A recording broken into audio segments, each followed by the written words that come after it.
बिस्मिल्लाहिर्रहमानिर्रहीम जी। स्वात में local media पे पिछले कुछ अरसे से किर्गिस्तान में जो स्वात से रहने वाले ताल्लुक़ रखने वाले तालिब इल्म के बारे में बहुत सी खबरें चल रही थी।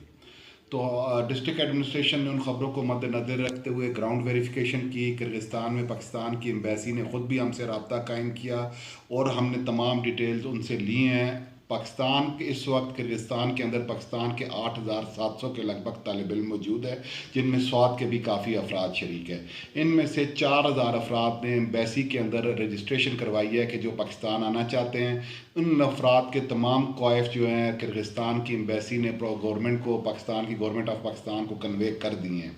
जो पाकिस्तान के एम्बेसडर हैं किर्गिस्तान में, सरदार अज़हर तारिक साहब, वो पर्सनल इंटरेस्ट ले रहे हैं। मेरी इन्फॉर्मेशन के मुताबिक उन्होंने हॉटलाइन भी इस्टेब्लिश कर दी है और जितने भी अफराद पाकिस्तान के स्पेशली स्वात से तल्लुक़ रखने वाले स्टूडेंट जो हैं, उनके जो प्रॉब्लम है उनके लिए खुसूसी डेस्क बना दिया गया है। इसके अलावा जिन जिन अफराद ने एम्बेसी से राशन के लिए या अपनी रब्ता किया था कि हमारे पास राशन नहीं है, उनको भी राशन के पैकेट्स प्रोवाइड कर दिए गए हैं।